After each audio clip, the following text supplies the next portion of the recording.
जय हिंद। मेरा नाम सुष्मिता ओझा है। क्रैक पीसेस में मैं आपका स्वागत करती हूँ।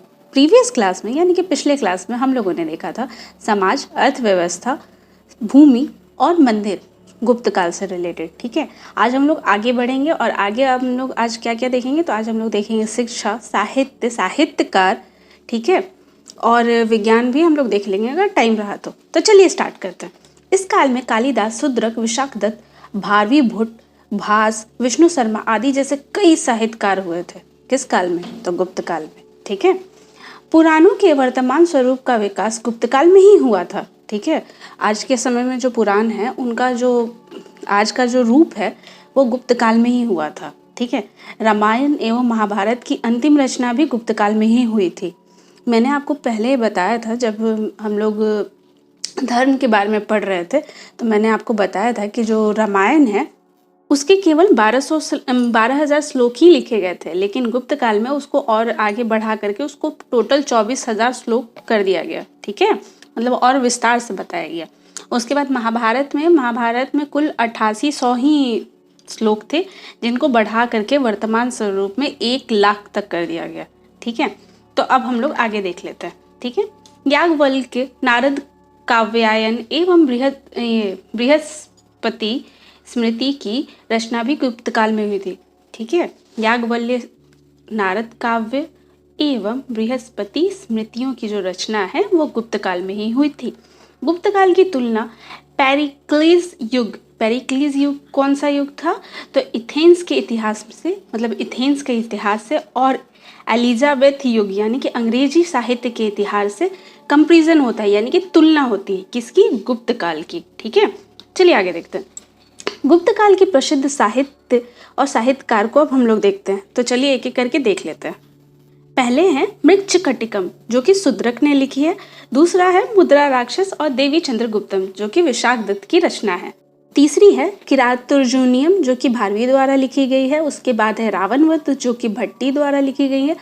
और भास के द्वारा लिखा गया है सौप्रवासवादम, चारुदत्त, उरमभंग, कर्णभा और पंचरात्रि। ये किसके द्वारा लिखी गई है? तो भास के द्वारा लिखी गई है। ठीक है, भास एक बहुत बड़े साहित्यकार थे। कुमार संभवम, अभिज्ञान शकुंतलम, विक्रमोर्वशीयम, मालविकाग्निमित्रम, मेघदूत और ऋतुसंहार किनके द्वारा लिखी गई है? तो ध्यान रखिएगा, कालिदास के द्वारा। ठीक है, पंचतंत्र, जो कि हम लोग बहुत अच्छे, मतलब बहुत लोग जानते भी होंगे, पंचतंत्र जो है वो विष्णु शर्मा के द्वारा लिखी गई है। अभिधर्म कोश वसुबंधु के द्वारा लिखी गई है। ठीक है, प्राण समुच्चय दिंडनाग के द्वारा लिखी गई है। सांख्या कारिका ईश्वर कृष्ण के द्वारा लिखी गई है। दशपदार्थ शास्त्र चंद्र के द्वारा लिखी गई है। अमर कोश अमर सिंह के द्वारा लिखी गई है। और न्यास जितेंद्र बंधु के द्वारा लिखी गई है। और शिशुपाल वध माघ के द्वारा लिखी गई है। ये बहुत बड़े साहित्यकार थे, जो कि ये चंद्रगुप्त मतलब गुप्त वंश के काल में ही हुए थे। ठीक है, अब हम लोग गुप्त काल की कला को भी देख लेते हैं। चलिए आगे बढ़ते हैं। गुप्त युग में यानी कि गुप्त काल में मूर्ति कला ने अपने आप को गांधार शैली से अलग कर लिया था। पहले मूर्ति कला गांधार शैली में ही आती थी, लेकिन जब गुप्त काल आया तो उन लोगों ने अलग कर लिया था खुद को, मतलब अब मूर्ति कला जो थी वो अलग से होता था। ठीक है, तत्कालीन मूर्ति कला का सबसे भव्य नमूना यानी कि सबसे बड़ा एग्जाम्पल जो है, उदाहरण जो है, वो सारनाथ से प्राप्त धर्मचक्र मुद्रा में बुद्ध की मूर्ति है। यानी कि बुद्ध भगवान की जो मूर्ति मिली है, कहाँ पे? सारनाथ में। कौन से आसन में मिली है? तो ज़्यादा जो ध्यान बुद्ध भगवान का जो ध्यान वाला रूप था ना, जिसमें वो प्लस्ती मार करके ऐसे ध्यान मुद्रा में बैठे हुए हैं, वही धर्मचक्र मुद्रा है,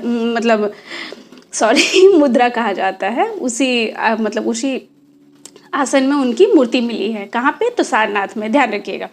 उपरोक्त तथ्यों के और उसके अतिरिक्त कहाँ मिली है? तो बिहार के भागलपुर से मिली है। कौन सी? ताम्र मूर्ति मिली है, यानी कि तांबा की मूर्ति मिली है।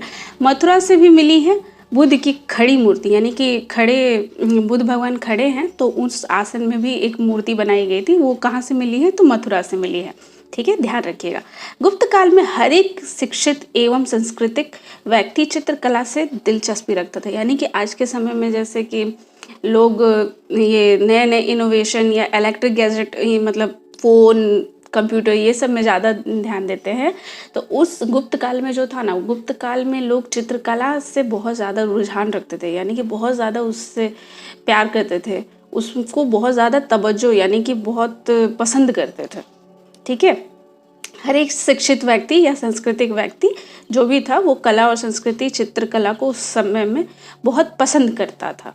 अजंता की गुफा के भित्ति चित्र उस युग के कलाकारों की अद्भुत प्रतिमा है, यानी कि जो अजंता की गुफा जो है उसमें जो भित्ति चित्र मिले हुए हैं वो उस समय के सबसे अद्भुत यानी कि सबसे अविश्वसनीय जो आप बोल सकते हैं परिचय देता है। ठीक है, यानी कि अद्भुत परिचय देता है।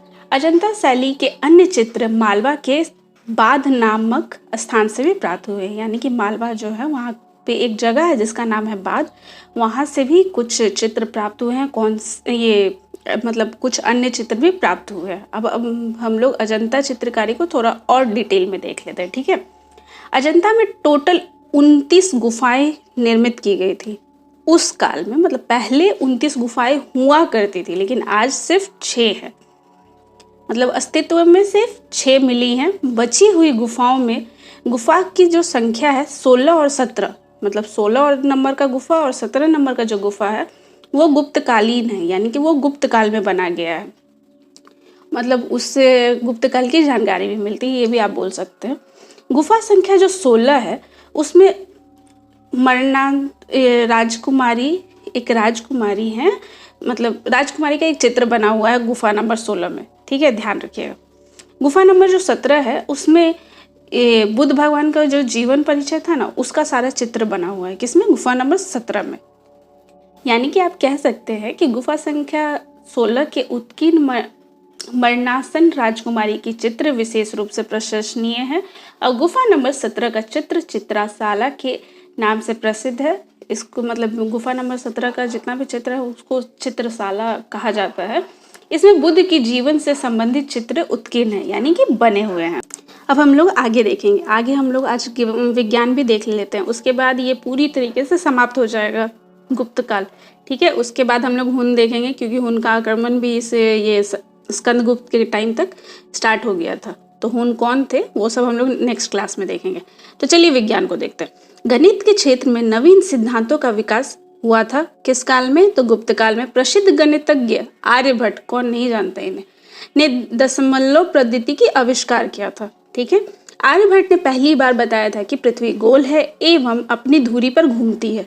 ठीक है, तथा पृथ्वी और चंद्रमा की जो दूरी है इस वजह से ग्रहण लगता है, मतलब पृथ्वी और चंद्रमा के बीच में जो डिस्टेंस है, जो दूरी है, उस वजह से ग्रहण लगता है। ध्यान रखिएगा, ये बात किसने बताई थी? तो आर्यभट्ट ने बताई थी। आर्यभट्ट ने सूर्य सिद्धांत नामक ग्रंथ की रचना की थी, मतलब सूर्य सिद्धांत नामक एक पुस्तक उन्होंने लिखी थी आर्यभट्ट ने, कि जो नक्षत्र विज्ञान से संबंधित थी, जिससे मतलब नक्षत्र के बारे में जानकारी मिलती थी। यह ग्रंथ उपलब्ध नहीं है, यानी कि आज के समय में ये ग्रंथ नहीं मिली है। आर्यभट्ट ने एक और पुस्तक लिखी थी, उस पुस्तक का नाम था आर्यभट्टीय। ठीक है, आर्यभट्टीय की भी रचना किसने की थी? तो आर्यभट्ट ने की थी। ठीक है, एक और प्रसिद्ध गणितज्ञ थे गुप्त काल में, उनका नाम था ब्रह्मगुप्त। ठीक है, वो गणित के एक प्रसिद्ध गणितज्ञ थे। ठीक है, उन्होंने ब्रह्म सिद्धांत नामक पुस्तक लिखी थी, यानी कि ग्रंथ लिखा था।